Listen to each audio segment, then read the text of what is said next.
Doctor Ravuri Ashok గారికి, అదేవిధంగా సేవా పక్వర్ అర్బన్ కన్వీనర్ గోరి సురేంద్ర గారికి, కో కన్వీనర్ తారా మణికంఠ గారికి, బీజేపీ జిల్లా కార్యవర్గ సభ్యులు పూర్వ అధ్యక్షులు రామశెట్టి మోహన్ బాబు గారికి, వేదిక మీద కూర్చున్న అందరి పేరు చెప్తే టైం అయిపోతుంది.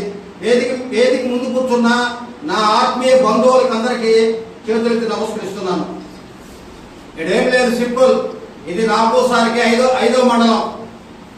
ఇప్పటికి మేమిద్దరం కలిసి 4 మండలాలు అయిపోయినాయి. 5వ మండలంలో ప్రయాణం చేస్తున్నాం. ఆయన జిల్లా కో కన్వీనర్గా, నేను కో నియోజకవర్గ సేవా పక్వాడ్ ఇన్ఛార్జిగా పనిచేస్తున్నాను. గతంలో కూడా నేను ఈ సేవా పక్వాడికి 2 సార్లు కో కన్వీనర్గా పనిచేస్తున్నాను. అందువల్ల ఏంటంటే ఈరోజు మనం పెద్ద కార్యక్రమం లేదు. భారతదేశంలో భారత ప్రధానమంత్రి నరేంద్ర మోదీ గారి పేరు తెలవన ఏ ఒక్క ప్రజలు లేరు, ఏ ఒక్కరూ లేరు.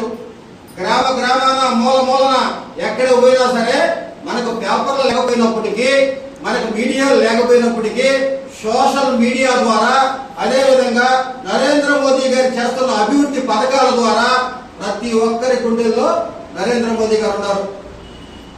దానికి ప్రతిఫలమే ఈరోజు గ్రామాల్లో ఆ రోజు కాలిపోయిన లైట్లను ఎల్ఈడి లైట్లు పంపించి ప్రతి స్తంభానికి లైట్లు వేయించిన నరేంద్ర మోదీ గారు అందరికీ తెలుసు.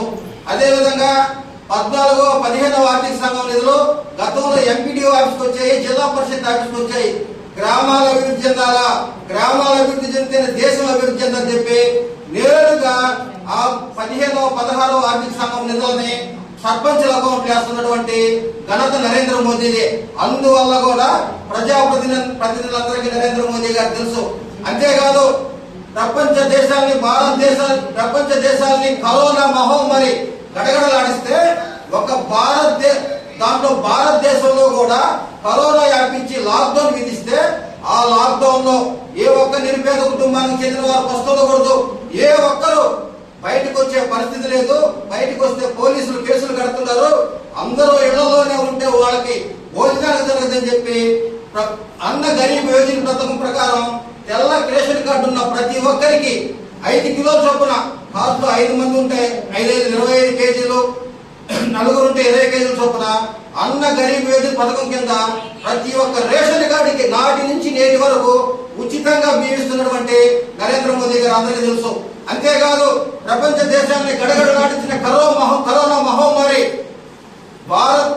మహమ్మారిని అంతమొందించడానికి ప్రపంచ దేశాలన్నీ ప్రయత్నిస్తే ఒక్క భారతదేశంలోనే భారత ప్రధానమంత్రి నరేంద్ర మోదీ గారి నాయకత్వంలో ఉమ్మడి తెలుగు రాష్ట్రాలైనటువంటి తెలంగాణ ప్రపంచానికి కూడా నరేంద్ర మోదీ గారు తెలుసు. అటువంటి నరేంద్ర మోదీ గారి జన్మదినం జరుపుకుంటున్నాం. ఈ నెల 17వ తేదీకి 75 సంవత్సరాలు, ఆయన జన్మికి 70 సంవత్సరాలు అవుతుంది. అయితే ఆయన చెప్పింది ఏంటంటే నరేంద్ర మోదీ గారి జాతీయ పార్టీ గానే ఈరోజు చిన్న ఎంపీటీసీలు, వార్డు మెంబర్లు, సర్పంచ్లు, జిల్లా పరిషత్ చైర్మన్లు, రింగు లీడర్లు ఉంటే వాళ్ళు పుట్టినరోజులు జరుపుకుంటుంటే రోడ్లు బ్లాక్ చేస్తున్నారు, కేకులు కట్ చేస్తున్నారు, అనవసరంగా కాలుష్యాన్ని ఇబ్బంది పెడుతూ అవుట్లు టపాసులు కాలుస్తున్నారు. నాకు అవన్నీ వద్దు, నాకు కేకులు కట్ చేయొద్దు, ఫ్లెక్సీలు కట్టొద్దు, అవుట్లు కాల్చొద్దు. నా జన్మదినం 17 నుండి అక్టోబర్ 2వ తేదీ గాంధీ జయంతి వరకు 15 రోజుల పాటు సేవా పక్షోత్సవాల పేరుతో భారతీయ జనతా పార్టీ కార్యకర్తలైన మనల్ని, నరేంద్ర మోదీ గారి వారసులైన మనల్ని గ్రామాల్లో పొమ్మన్నాడు, సేవా కార్యక్రమాలు చేయమన్నాడు. ఆ సేవా కార్యక్రమాలు కూడా ఏంటంటే 15 రోజుల పాటు మనమే కార్యక్రమాలు చేయబడలే. 15 రోజుల్లో జాతీయ పార్టీ కొన్ని కార్యక్రమాలు చేస్తుంది, రాష్ట్ర పార్టీ కొన్ని కార్యక్రమాలు చేస్తుంది, జిల్లా పార్టీ కొన్ని కార్యక్రమాలు చేస్తుంది. మనం చేయాల్సింది మాత్రం 5 కార్యక్రమాలు. ఒకటి, నరేంద్ర మోదీ జన్మదినం రోజు వీలైతే మనకు శక్తి ఉంటే, ఈ మధ్య క్రిస్టియన్ అనాథాశ్రయాలు వచ్చున్నాయి, వాటికి కాదు, అది వ్యాపారం అయిపోయింది. హిందువులు ఎక్కడన్నా కానీ అనాథాశ్రయాలు పెట్టుంటే వాళ్ళకి మనం ఒక పూట అన్నం పెట్టాం. ఎక్కడన్నా గిరిజన తాండాల్లో అన్నానికి ఇబ్బంది పడే పని అయితే వాళ్ళకు ఒక పూట భోజనం పెట్టాం. శక్తి ఉంటే, లేదు అనుకుంటే మన గవర్నమెంట్ హాస్పిటల్లో రోగులు ఉంటారు, ఆ రోగులకి ఒక్క పూట బ్రెడ్లు పండ్లు పంచమని చెప్పాడు. ఆ కార్యక్రమం చేయాలా. నరేంద్ర మోదీ గారి గొప్పదనం కేకులు ఎక్కడ కట్ చేయకూడదు, సేవా కార్యక్రమాలను మాత్రమే చేయాలా. మనం అక్కడ ఆ విధంగా సేవా కార్యక్రమం చేయాలా. రెండోది స్వచ్ఛ భారత్ గతంలో పరిపాలించిన 75 సంవత్సరాలు పరిపాలించిన కహనా కోహనా రాజకీయ కాంగ్రెస్ నాయకులు చెప్పారు మహిళల ఆత్మగౌరవం మేమే కాపాడుతున్నామని. కానీ స్వచ్ఛ భారత్ పేరుతో మహిళల ఆత్మగౌరవం కాపాడిన ఏకైక పార్టీ భారతీయ జనతా పార్టీ, ఏకైక ప్రధాని నరేంద్ర మోదీ గారు 2015 అక్టోబర్ 2వ తేదీ స్వచ్ఛ భారత్ కార్యక్రమాన్ని పెట్టి దానికి వాళ్ళ నాయన ఫోటో, వాళ్ళ అమ్మ ఫోటో ఇలా ఏదైతే గాంధీ మహాత్ముడు జయంతి రోజు పెట్టారో గాంధీ మహాత్ముని కళ్ళద్దాలనే సింబల్ గా పెట్టి స్వచ్ఛ భారత్ పేరుతో ఇంటికి మరుగుదొడ్డి లేని ప్రతి ఇంటికి 15,000 రూపాయలు ఇచ్చి పూర్తిగా కేంద్రం ఇచ్చే ప్రతి ఇంట్లో మరుగుదొడ్డి కట్టే విధంగా పంచాయతీ కార్యదర్శుల్ని, ఎంపీడీఓల్ని, జిల్లా కలెక్టర్ని ఆదేశించడం జరిగింది. ఎవరైనా మరుగుదొడ్డి కట్టుకోనంటే మీకు మిషన్ ఆపేస్తామని చెప్పమన్నారు. అట్టయినా మరుగుదొడ్డి కట్టుకుంటారని. మనం గతంలో చూసాం, సాయంకాలం ఏదన్నా పల్లెటూరుకు పోతుంటే బాత్రూమ్ మహిళలు చెంబులు పట్టుకొని ఆ డొంకల సాయి వచ్చేవాళ్ళు. ఎందుకంటే బాత్రూమ్ లేవు, బాత్రూమ్లు పోవడానికి.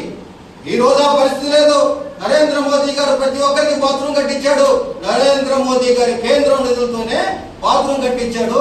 ఆ స్వచ్ఛ భారత్ కింద మన పారిశుద్ధ్య కార్మికులు కలుపుకొని ఎక్కడైనా సరే ఎక్కడ శుభ్రం చేయని ఏరియాలు ఉంటాయి, కొన్ని వార్డులు ఉంటాయి, ఆ వార్డుల్లో శుభ్రం చేయడం, దేవాలయాలను శుభ్రం చేయడం, గొడవలతో శుభ్రం చేయడం, కార్యాలయాలను శుభ్రం చేయడం. ఒక్క రోజు భారతీయ జనతా పార్టీ కార్యకర్తలుగా మనల్ని స్వచ్ఛ భారత్ చేయమన్నారు. ఎక్కడైతే ఇబ్బందిగా ఉందో అక్కడ శుభ్రం చేయమని చెప్పి పిలుపునివ్వడం జరిగింది. మూడోది ఈ రోజు మరుమూల ప్రాంతానికి కూడా వైద్యం అందడం వల్ల చాలా గ్రామాల్లో వైద్యం లేక చాలా రోగాలు పడుతున్నారు. ఎక్కడైతే వైద్యం అందదో ఆ గ్రామంలో ఆ వైద్య శిబిరాలు ఏర్పాటు చేయమన్నాడు. ఒక్క రోజైనా వాళ్ళకి వైద్య శిబిరం ఏర్పాటు చేసి వాళ్ళకు మందులు ఇప్పించమన్నాడు. మన అదృష్టవశాత్తు ఆంధ్ర రాష్ట్రం బాగుంది. మన రాష్ట్ర ఆరోగ్య శాఖ మంత్రిగా సత్యకుమార్ గారు ఉన్నారు. సత్యకుమార్ ఆల్రెడీ డిఎంహెచ్ఓలకు చెప్పేశాడు, నరేంద్ర మోడీ జన్మదినంలో భారతీయ జనతా పార్టీ కార్యకర్త ఎక్కడికి వచ్చైనా సరే వైద్య శిబిరం పెట్టమంటే వాళ్ళు గవర్నమెంట్ హాస్పిటల్ వైద్య శిబిరాలు పెట్టాలా. నాకు తెలిసి మనం ఏర్పాటు చేయాల్సింది ఒకటే, ఒక షామియానా, 4 టేబుల్లు, 50 కుర్చీలు. అక్కడికే వాళ్ళు మందులు చేస్తారు, వైద్య పరికరాలు చేస్తారు. పెద్ద జబ్బులు చూడలేకపోయినా చిన్న జబ్బులు చూసి మనకి అక్కడ ఇస్తారు. ఇది రెండోది. 3 అయిపోయినాయి. 4వది, మనకి నరేంద్ర మోదీ గారు ప్రధానమంత్రి అయ్యేసరికి కొన్ని వేల గ్రామాలకి కరెంటు లేక 70 సంవత్సరాలు అయితే అంధకారంలో ఉంటున్నారు. ఆ కొన్ని వేల గ్రామాలకి దీన్ దయాళ్ ఉపాధ్యాయ గ్రామీణ జ్యోతి యోజన పథకం కింద 125 రూపాయలు కడితే కరెంటు స్తంభం ఇచ్చాడు, కరెంటు బ్యారెల్ ఇచ్చాడు, మీటర్ ఇచ్చాడు, వైర్ ఇచ్చాడు, ఇంట్లో లైట్ వెలిగించాడు. ఈ రోజు మనం ఎక్కడైనా ఒక స్తంభం వేయాలంటే కరెంటు 25,000 రూపాయలు ఎస్టిమేషన్ వేస్తుంటారు. అవి ఏమీ లేకుండా 125 రూపాయలు కట్టి తెల్ల రేషన్ కార్డు 110 రూపాయలు చేశారు. ఆ 10 స్తంభాలు వేయాలంటే 2,50,000 కడతారు. సురేంద్ర వాళ్ళ ఊర్లో ఇప్పించారు. 700 నాయకులు చాలా మంది చేశారు. ఆ దానికి కరెంటు వెలుగును చూపించిన కొన్ని వేల గ్రామాలకి వెలుగును చూపించిన పథకానికి దీన్ దయాళ్ ఉపాధ్యాయ గ్రామీణ జ్యోతి యోజన పథకం పెట్టాడు. ఈ రోజు అయితే మనకున్న రక్తం లేక ఇబ్బంది పడుతున్నారు, రక్తాలు లేక యాక్సిడెంట్ చనిపోతున్నారు. నా జన్మదినం వాటి వల్ల కొన్ని లక్షల ప్రాణాలు కాపని రక్తదాన శిబిరాలు ఏర్పాటు చేయమని చెప్పడం జరిగింది. అది చేయాల. లాస్ట్ది గాంధీ జయంతి, మహాత్మా గాంధీ జయంతి అక్టోబర్ 2. అయినా కాదు, ఆ రోజు ఇంకొక మహానుభావుడు జన్మించాడు. మనం ఏంటంటే ఈ రోజు పేరు వచ్చిన వాళ్ళే చెప్పుకుంటాం, పేరు రాని వాళ్ళని చెప్పుకోం. లాల్ బహదూర్ శాస్త్రి గారు కూడా ఆ రోజే జన్మించాడు. వీళ్ళిద్దరికి గాంధీకి ఒక మాలయటం, లాల్ బహదూర్ శాస్త్రికి ఒక వాడలో పెట్టి ఆయనకి మనం జయంతి ఉత్సవాలు జరుపుకోవాలా. ఇవన్నీ కూడా ఈ అర్బన్ టీం, దానికి ఒక కన్వీనర్లు, కో కన్వీనర్లు, వీళ్ళందరూ కలిసి ఈ కార్యక్రమాన్ని అర్బన్ లో గొప్పగా చేయాలని చెప్పి, ఇది ఎవరింట్లో పెళ్లి కాదు, నాకు చెప్పలేదు, నాకు ఫోన్ రాలేదు అని అందరూ తెలుసుకోవాలా. తెలుసుకొని వాళ్ళ వంతుగా దీంట్లో పనిచేసి అర్బన్కి పేరు తెస్తారని చెప్పి, అదేవిధంగా మన కోవూరు నియోజకవర్గంలో కూడా అన్ని మండలాలు చెప్తున్నాం సారు నేను, నెల్లూరు జిల్లాలో ఉండే నియోజకవర్గాల్లో కూడా కోవూరు నియోజకవర్గం నెంబర్ 1 గా నిలబడాలని చెప్తున్నాం. నిలబట్టేదానికి కూడా ప్రయత్నం చేస్తాం. అదేవిధంగా మనకున్న 6 మండలాల్లో అర్బన్ మండలం నెంబర్ 1 గా నిలబడి సేవా కార్యక్రమాలు చేయని మీ అందరికి తెలియజేసుకుంటున్నాం. ఇప్పుడు మనకి మన్ కీ బాత్ జరుగుతుంది. ఎవరికి చెప్పలే. ఒక నెల లాస్ట్ ఆదివారం 11 నుంచి 11:30 దాకా హిందీలో వస్తుంది. 11:30 నుంచి 12 దాకా తెలుగులో వస్తుంది. మనకి హిందీ వస్తే హిందీ చూడండి, తెలుగు వస్తే తెలుగు చూడండి. రెండు రాకపోతే కూర్చొని చెప్పింది మన ఫోటో ఒకటి తీసుకోండి. నరేంద్ర మోదీ గారికి తీరుకుంటుంది, మన్ కీ బాత్ పెడుతున్నాడు. జాతీయ అధ్యక్షుడు నడ్డా గారికి తీరుకుంటుంది, మన్ కీ బాత్ చూస్తున్నాడు. మన రక్షణ శాఖ మంత్రి రాజ్నాథ్ సింగ్ తీరుకుంది, మన్ కీ బాత్ చూస్తున్నాడు. హోంశాఖ మంత్రి అమిత్ షా కూడా తీరుకుంది, మన్ కీ బాత్. మనం మాత్రం చూడం, ఫోటోలు పెట్టడం. ఖచ్చితంగా చూడాలా, పార్టీ చూస్తుంది. ఇవన్నీ కూడా సరళ యాప్లు ఎక్కించాలా. మనం చేసే కార్యక్రమాలు సోషల్ మీడియాలో పెట్టి మన ఊరికి చెప్తాం, మన జిల్లాకు చెప్తాం, మన రాష్ట్రానికి చెప్తాం. ఎప్పుడైతే సరళ యాప్లో పెడతామో జిల్లా చూస్తుంది, రాష్ట్రం చూస్తుంది, జాతీయ నాయకులు నడ్డా చూస్తారు, అమిత్ షా గారు చూస్తారు, వీలు చిక్కినప్పుడు మోదీ గారు కూడా చూస్తారు. ఈ సరళ యాప్ లో పెట్టాలా. ఈ మన్ కీ బాత్ కార్యక్రమం జరిగినప్పుడు మీరు తీసిన ఫోటోలు కానీ అధ్యక్షుడు వాట్సాప్ చేస్తే వీలైతే ఆయన పెడతాడు, లేకపోతే జిల్లాకు పంపి జిల్లాలో పెట్టిస్తాడు. సరళ యాప్లు ఎక్కించాలని చెప్పి ఈ కార్యక్రమాలన్నీ ముందుండి చేసి మనం అర్బన్కి మంచి పేరు తేవాలని చెప్పి మీ అందరికీ తెలియజేసుకుంటూ ఈ అవకాశం ఇచ్చిన ప్రతి ఒక్కరికి పేరు నా ధన్యవాదాలు తెలుస్తూ సెలవు తీసుకుంటున్నాను. అందరికి చేతులు ఉన్నటువంటి చేతులు ఎత్తండి. ఒకటి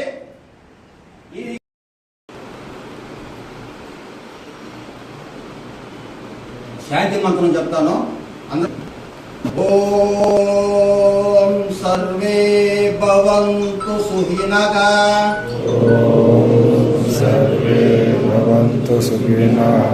ఓం సర్వే సంతు నిరామయా.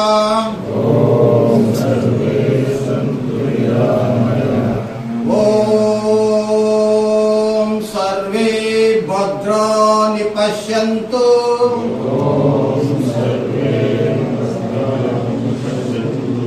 ఓం శాంతి శాంతి శాంతి.